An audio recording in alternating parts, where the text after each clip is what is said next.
Hey everybody, what's up y'all? Welcome back to my channel, TammyTalks here.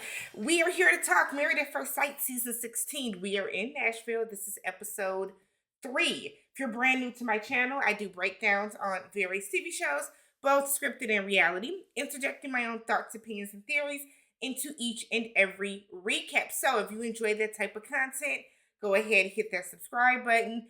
If you have been watching my videos and simply typing in Tammy Talks, go ahead and hit that subscribe button. Y'all know my goal is to have 10,000 subscribers by the end of this season. We can do it together. Together we can do this. All right, so let's go ahead and get into this recap, y'all. Before I forget, next week's recap will not be on time. It'll be late. I'm going out of town for work. I have to travel. I'm not taking my laptop and camera and all that other good stuff with me. So next week's recap will be once I get back in town. So it will probably be next weekend at some point, but it will not be Wednesday night. All right. So let's start with Clint and Gina. So we start off with them at their reception. So they're sitting at their table together. They seem to be getting along well. They're vibing. They're talking about traveling. She's asking him, can he sell in other countries? And he's like, yeah, I can sell anywhere. Professional up in this bit. That's what he's saying. They're talking about where do you think the honeymoon is going to be? She thinks Bahamas. He thinks Bahamas. So it's a good conversation. They then get on to the conversation on relationships. Gina said that her last relationship was 5 years ago and ended up kind of dissolving because she was so focused on her business. After the relationship, she really began to focus on the business and like put her heart into the business.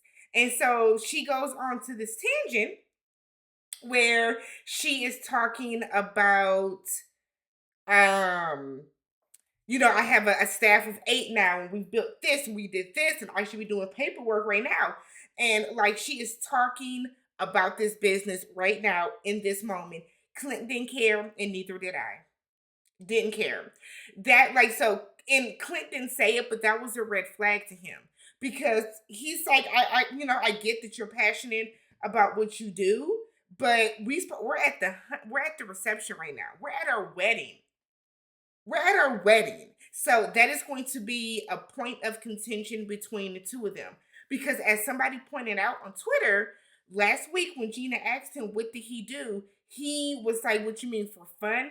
And I don't think that Clint is irresponsible by any means. We know that he works. He earns enough money to live in a high rise downtown. But I think Clint does not look at work in the same way that Gina does. And I just kind of feel like that's a lot of entrepreneurs that look at work a little differently. They live and breathe their work as opposed to somebody that works a 9 to 5. I work a 9 to 5 job in corporate America, right? Fortune 200 company. That's what I do. So I do not live and breathe my job the same way some of my friends that are entrepreneurs with their own business, we view work in 2 different ways, right? And I feel like that's what's going to happen with them. Gina lives and breathes her salon.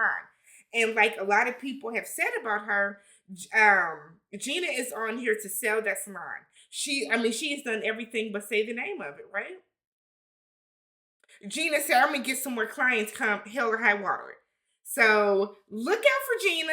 Gina got me side-eyeing her now because did you come on here to get married or did you come on here to promote your salon?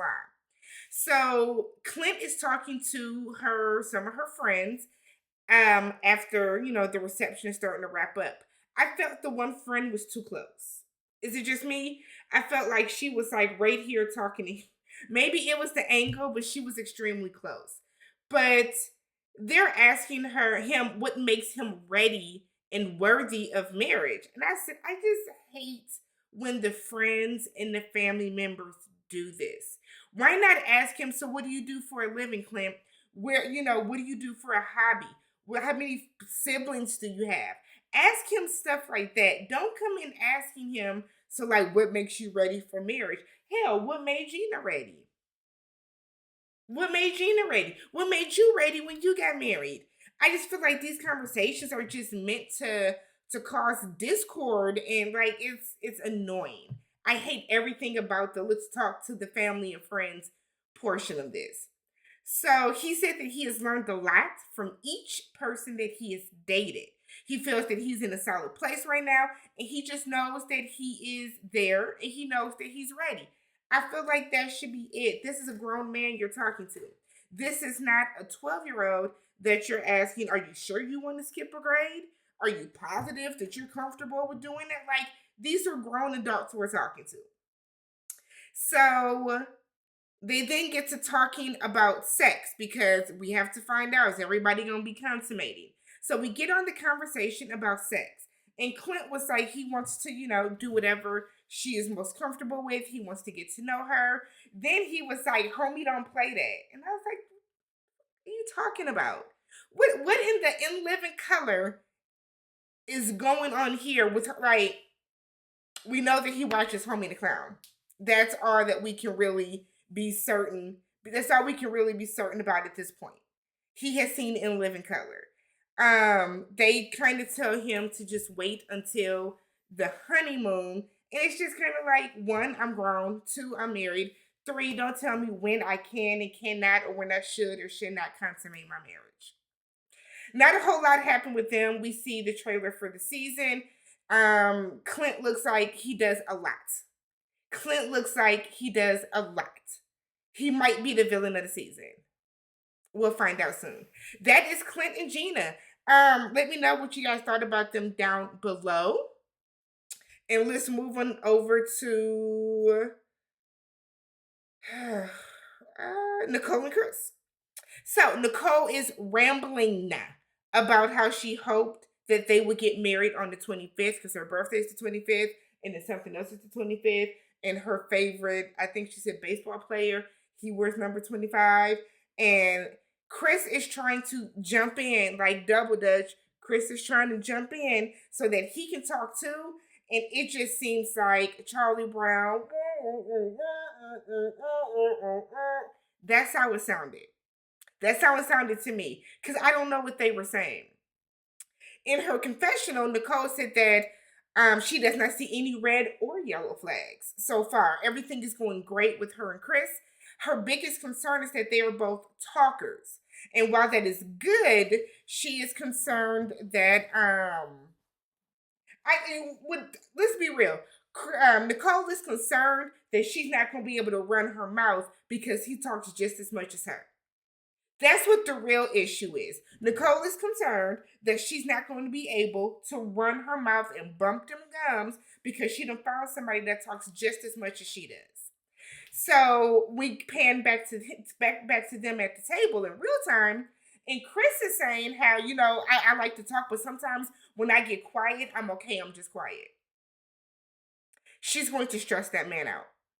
Because while Chris does seem like he talks a lot, Chris does look like he likes to do so in moderation as well.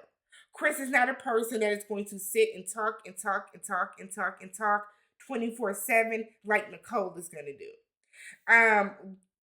We see them take their wedding pictures, and she's saying how thoughtful he is, how nice he is, and she's concerned that he will spend the rest of his life trying to make her happy. And while she wants to make him happy as well, she has boundaries on what she is willing to do, and she thinks that he's almost too nice. So, do I think that Chris is truly this like overly nice guy?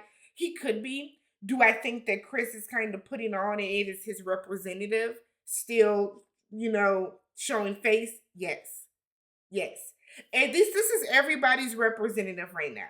Everyone's representative. Because we know how the show works. We know how this goes. So we get Chris talking to her dad. And her dad was like, I don't know if you're a criminal or a scam artist or any of this. How you know your daughter ain't? I just feel like the questions that these people are asking are silly.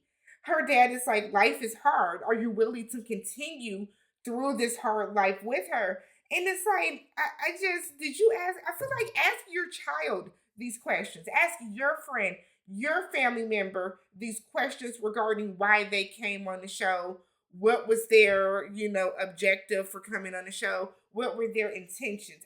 To me, it is disrespectful for you to ask another grown person, are you sure you're ready? Because you don't know me. You don't know me to question my intentions on anything. Because if he would have told you back, I'm grown AF, don't worry about, then what would you have done then? I just think it's weird. I think if you are going to be on the show to support your child, your cousin, your sister, your brother, your friend, you need to come on here with the best of intentions. Not coming on where you want to grill this person and try to make a moment for yourself. Because that's what it really is. Because we know that the people that do the most grilling have a tendency to go MAFS viral in respect to like the viewers of the show. Not over here. So Chris is talking to his friends, and he said that they will not consummate the marriage tonight. He doesn't want to put that pressure on her. And on the flip side, she's talking to her friends, and she said that she wants them just to get to know each other. She said because once you start having sex, you keep having sex. So she just wants to really make sure that they, spend this initial time together, really getting to know each other. They have forever to have sex. I said, all right, we will see. So we do see them later on at the hotel room. He carries her over the threshold. And they're sitting on the couch and they're having a conversation about the dogs. So he wants to know if her dog sleeps in the bed with her. Nicole said that her dog has the freedom to sleep wherever that they want. So she leaves her bedroom door open. Sometimes the dog gets in the bed, sleeps right up under her. Sometimes the dog's on the foot of the bed. Sometimes the dog sleeps in the couch in the living room. It just depends. Chris said he's just asking because his dog always sleeps on his left side. So then she said, well, what side do you sleep on? He was like, I sleep on the right, but I can sleep on whatever side you want me to. My dog just has to be on the left, so he'll just kind of, cuddle in close. I said, what if the left ends up being between the two of y'all? I hate the dog conversation with this. I hate the dog scenario that happens on here. Because I feel like every single season, there's some issue with the dog. We know, was it last season? The dogs got to fighting and carrying on. There's just always some type of issue with the dogs. So Nicole says in her confessional that she can see herself falling in love with him. I said, girl, it is the first step. It is the third episode. It's your first night together. Don't speak too soon. All right. So that is Nicole and Chris. Again, let me know what you guys think about Nicole and Chris. How do you feel about them? Aside from we know Nicole is annoying, but how do you think they are going to pan out, work out, whatever the case? So let's flip over to Kirsten, because we all got corrected during the speech, didn't we? Kirsten and Shaquille. So they ignorant asses don't know what a caprese salad is. The waiter comes out, sits down. It's clearly tomatoes, mozzarella, basil, some other greens. It's a caprese salad. They didn't know what it was. They both were like, I don't want that. So y'all connect because y'all both ignorant when it comes to your culinary palates, okay? So they're getting along. They're vibing so far. Kirsten has the audacity to say that he's checking all the boxes because he's educated, family-oriented, has a good personality. I said, oh, so just 20 minutes ago, he had 2 strikes, but now he's checking all the boxes. Make it make sense. Are you checking boxes or are you striking out? What is your scale? What is your scale, Kirsten? What is your scale? So, as usual, we get everybody doing the awkward. And it's like, it's cute if you're at a ceremony with 2 people that know each other and are in love. When we are at this ceremony where these people just met and she curved my guy at the altar, why are we clinking? So it gets on my nerves when they're always like, are somebody gonna give a toast? Y'all ignorant asses ain't never been to no wedding. Y'all know what this means. Let me get a real bottle. Y'all know what this means. Y'all know what this means. It means we kiss. It means kiss. So her friends are all smiling with their bottles just, and she tells him, don't look over at them. She doesn't want to do it. She doesn't want to do it. So she's on this, why they want us to kiss so bad type move? Because it's a wedding. Typically the bride and the groom kiss at a wedding. That's why they're doing it, but maybe it's just me. So she said that in her confessional, she came into this wishing that he had asked to kiss her at the altar. Look here, girl, we're not going to keep hearing about this every single episode. Okay? It does happen in some cases with some of the men on the show, and with others, it does not happen. It doesn't. If it is bothering you that much, then you need to just tell him, you know what, the reason I turned my head at the altar is because I really thought that you were going to, ask me if you could kiss me. So that just kind of turned me off a little bit. Say it once, let him know. He seems like the type that will course correct as soon as there is an issue, so we can be done with it. But we don't want to keep hearing about this because it's a dumb reason for you to not want to kiss him. So they're not going to kiss their Avi. So he says that, he knows that he has a virtuous wife, but he thinks that there is something deeper as to why she won't kiss him. And yeah, there is something deeper. She don't like you because you bald and you younger than her. It's really because you bald. It's a very superficial thing, but it's because you're bald. So Shaq is talking to her people, and he said that he asked God for a sign that this was the right decision. And he said that everything is aligning up for him. He came to Nashville for school. He's in the last week of his coursework. And for him to get married this week, he just knows that everything, this is what he was like, God gave him the sign that he was looking for, that this is what he should do with his life. Okay? So one of her bridesmaids was like, so you're going to have time for school, work, and my girl? Didn't he just tell your dumb ass that he was in the last week of his coursework? You were so ready to go in on him that we didn't open our ears like we learned to do in kindergarten. One mouth, two ears. What? So you listen twice as much as you speak. He literally just said, I am in the last week of my coursework.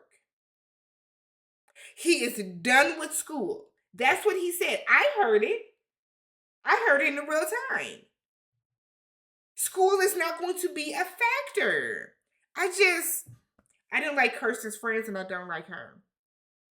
So another one of their friends was like, well, I'm not 100% convinced. He's going to have to really put in the work. Put in the work. He don't have to convince you. That's the thing. But see, this is another reason why we need to stop having the newlyweds meet these friends and family members, because there's always something that gets said that turns them off. Now, if he would have said, girl, I ain't got to, he could have called her something else. But if he would have told her, I don't have to convince y'all, then it would have been the issue. I just felt like Kirsten's friends were rude. I also, before I forget, I didn't like that during the speech, her friend was like, it's not Kristen, it's Kirsten. Let's say it together. Girl, bye. Bye. Bye. Bye, Kristen's friends. So he then said that he is now starting to believe that coming to Nashville was not really for him for work and school, but really for him to meet his wife. He's very happy about his marriage to Kristen. He's very happy about his marriage to Kirsten. He likes her. He's attracted to her. She like half-ass likes him. Hopefully it works out for them. So we get the garter off, and the way he rolled his body and body rolled up onto her to get that garter off, and then body rolled and gave her a nice little quick lap dance. He said, this is what you can expect. I said, okay, Shaq. I was okay with it. I don't think he's ugly. I think he's handsome. He is a little zesty. Okay, he is a little zesty. But I think he's just very metro. I think he's just a very metro guy. But his personality is awesome from what I can see so far. He hasn't said anything or done anything, aside from the feathers, on that bow tie that has given me pause so far.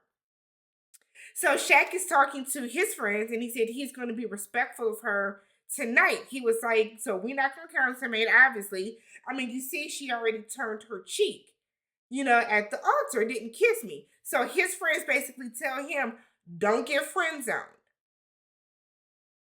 And he's like, well, I want to be her friend. There's a difference between, y'all wanting to be friends and then you getting friend zoned and kind of trapped in that space with her. Kirsten, on the other hand, said that she turned her head because he's bald and he didn't ask for the kiss. So one of her friends was like, if he would have asked, would you have kissed him? She said it would have been a higher chance. You're lying. You're lying. There would not have been a higher chance because there was no way that he could change being bald in that moment. Just be real about that. You are unattracted to him because you don't like bald men. I just be real about it. So she said that aside from aesthetically and not asking for the kiss, he does check all of the boxes off for her so far. I said, girl, you sound stupid, but all right. Let me know what y'all think about Shaq and Kirsten. How do y'all feel about that? Is she wrong? Excuse me, is he wrong for not asking for a kiss? Like I said, we have seen, I feel like it's like 50-50. Some of the guys on here will verbally ask, can I kiss you? Other guys kind of give a look. The woman gives the look back, and that's how they kiss. I feel like she's making a big deal out of it. So let's do Dominique and McKinley. I don't like them, but I don't like them as a couple at all. But let's get to it. So we finally get their wedding. Her family said that she's fierce, caring, and bubbly. She loves dancing, doing puzzles, fishing. She's a tomboy at heart where she's comfy in muddy boots in the middle of the lake or in stilettos dressing up in heels at the club. I said, okay. His family said that he loves driving fast cars. He's a thrill seeker, but will stay home and eat snacks while watching TV with her. He's family oriented and ready to start a family. He's shy at first, but can be sassy and a little annoying. I said, don't call me annoying when you are introducing me at the altar. Ooh, these people just don't know what to say. But he will invest in their future. So McKinley is excited. He thinks that she's gorgeous. She has not really said anything about him so far. Not that he's handsome or anything. Actually, a lot of these couples have not really said that, aside from Shaquille saying that she was gorgeous, and I think maybe Clint said that Gina was gorgeous, they haven't really said anything about anybody else's appearance. Like, is anybody attracted to their spouse? So after the wedding, Dominique cannot remember his name. We can't remember how to spell yours, so I guess fair is fair. So she said that she's been in Nashville since she was 7, so she is basically homegrown. That is not homegrown, girl. That is for Dominique to say that she's a old soul. She a little ignorant somebody, ain't she? Moving there when you're 7 does not constitute homegrown. I have been here in Milwaukee since conception. I am homegrown, Milwaukee, Wisconsin. You moving somewhere when you're 7 is not you being homegrown. But whatever. So he said this very fast and glossed over a very major point. But he said that he just moved to Nashville and that he, has a best friend that's here. I'm staying with the family. And yeah, I came for love. And I wanted to say it a little slower. Speak up a little bit. It is imperative that he tells her off rip that he is living with his friend's parents. Why isn't he living with the friend? Is the friend married? But he needs to let her know ASAP because that would kind of be cause for me at least, to not want to continue through the process with you. You're homeless. You're homeless. You're homeless, and your first thing to do is to run and get married to somebody. You want to build a life with somebody and you're homeless? So they talk about each other's ages. She's 24. He's 34. He asks if he's too old. And she was like, no. She said she asked for someone older because she feels like she is 38. No, you don't. Because you act like a 24-year-old. At that bachelor party, you acted like a 24-year-old.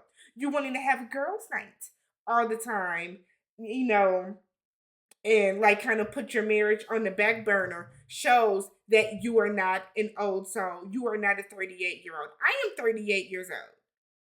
And I know that my maturity level and Dominique's maturity level are leaps and bounds apart. Completely leaps and bounds apart. So Dominique's mother is going to stress me out this season. I don't want to see that lady no more after tonight. I don't. So they're at the reception. Her mother stands up, gives this cringy, super cringe, and very made up story about how, Dominique has always been fierce and fabulous. And I remember taking her to daycare. And I walk in with her, and they were like, "Where's her diaper bag?" And I was like, "What?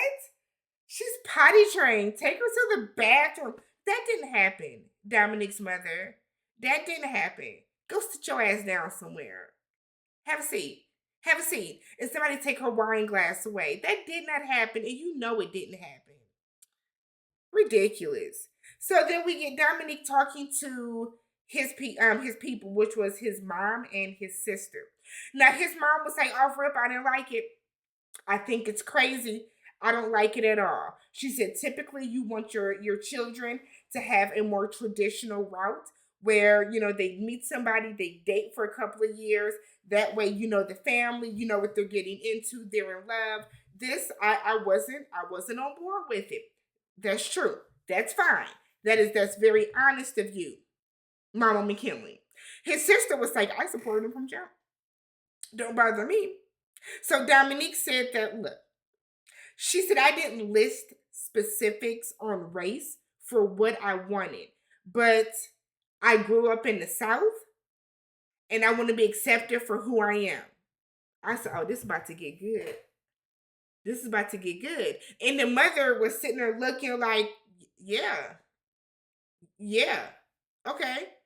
Because his mother picked up what Dominique was putting down, but her answers gave me very much, what?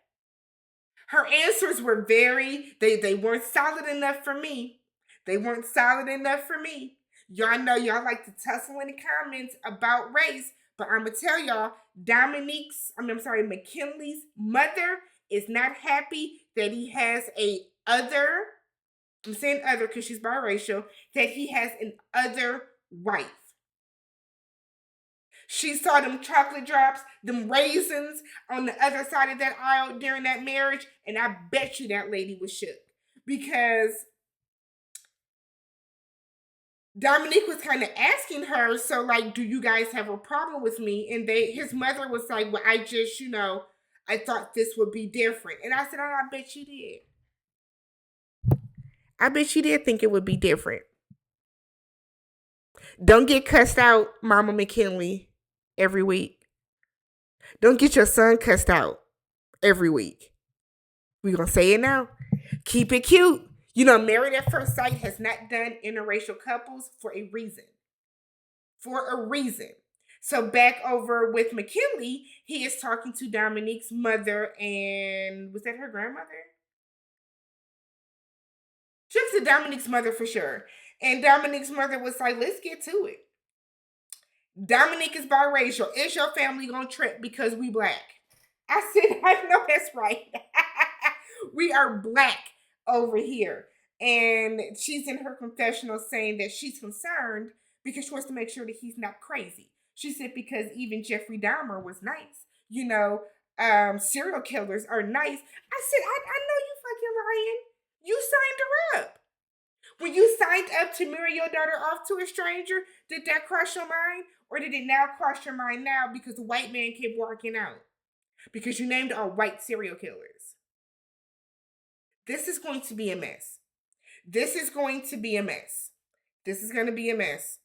So then Dominique's mother asks McKinley, how does your grandmother feel about this? Because, we're not going to have nobody being called, we not going to do it. And he kind of tightened up and tensed and was like, no, we're fine. I said, I don't believe you. I don't believe you. I don't believe him. It's going to be interesting. So then we see Dominique telling her friends that she will not be consummating the marriage. She wants the anticipation to build. I do not think that Dominique is attracted to McKinley. I don't. And I think that is the reason why, because she said no very quickly. I think that is the reason why. She's not attracted to him. Hop in the comments, y'all. Let's talk about Dominique and McKinley. And let's talk about, do y'all think race is going to be an issue with them? Because I think it's going to be more of an issue with their families than it is with them. Last but not least, we have Jasmine and Eris. Jasmine's cousin Felina is giving a little weirdo. Can tell you, it's giving a little weirdo. So she's been very inappropriate at this point. She said that, I can't do nothing but sit here and laugh about it. And he tells her, are you going to say anything positive? Because I am fighting for my marriage already. So then she finally was like, you say you love black women, right? You love black women. Protect this black woman. Love this black woman. Do what you want. And it's like, go and sit your ass down in the church. Go and sit down because you're doing too much.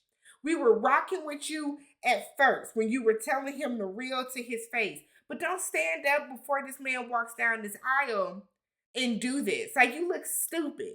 On top of the fact, why did you lift your leg when you hugged your cousin? To show off them fake lubus? Have a seat. Have a seat. I know a home-painted red bottom when I see it. Go on and sit down somewhere. So, her parents come out to greet her before the wedding. And the camera had her daddy in a chokehold. He was like, I want to say, Mister, look this way. He ain't never been on camera before, and that's okay. But that camera had him in such a chokehold. Such a chokehold. I was cracking up. So as she's walking down the aisle, Eris claps, and then when she gets closer, he realizes she's taller than him. He saw that bottom grill. He saw that missing side tooth, and they didn't make eye contact the rest of the ceremony and the rest of the episode. Eris and Jasmine did not make eye contact. He has not looked that woman directly in her face. He was geeked as she came walking down the aisle, and then when she got close, and he said, oh, they never made eye contact again. His family said that her family said that she is a loving soul that will cheer him on through the rocky times. Don't break her heart because her two sisters will be watching. His family said that he is super private and communication is not his best strength. Why did y'all say that? Why did y'all say that? Who is that helping? Honestly, who is that helping at this point? But he loves, but he loves royally. He's passionate, driven, educated, and very smart. So they actually kiss at the altar, which is good, and they walk out hand in hand. I noticed that the camera angle was down and up, so they gave the illusion that he was taller than her, but they're probably really the same height because she had on heels. So after the wedding, they're talking. He said that he is an only child, and he has only child syndrome, which, not what you want. I hate adults that have only child syndrome. I grew up with a brother. We're 2 years apart. I don't know what their life is like. We didn't have to share anything ever. We always had our own rooms. We never had to share. We always had, our own car and our own everything. But I hate people that have only child syndrome. It's childish to me. It is just childish to me. So she then tells him that she has 4 dogs, and that she breeds dogs. So she breeds golden doodles. He looked shook. He said, that's a lot of, 4? That's a lot of dogs. And I agree. And I know people on Twitter were acting like he was being so outlandish. There's a very stark difference from you not having a dog and then now you're going to be living with somebody that has 4. I don't have a pet right now. I don't mind pets. I don't mind dogs at all. But it will be a very vast difference for me to go from not having a pet in here, not hearing, the pitter patter of, the dog running and shit through the house. So now I'm living with somebody that has 4. That's a big difference. Do you have an apartment or a house? I have a lot of questions and concerns. So we get to the reception and Eris is saying, now is Eris a vegetarian? I heard him say that he doesn't. Did he say he doesn't eat meat? I think he said that he doesn't eat chicken, pork, or red meat. So he might be a pescatarian. And she was like, but I can still eat it, right? And he was like, yeah, cool. So they talk about their schedules. And he's talking about how, his work schedule. He didn't say what he did, but he mentions his work schedule. She then was like, I have 9 puppies too. He was like, 13 dogs.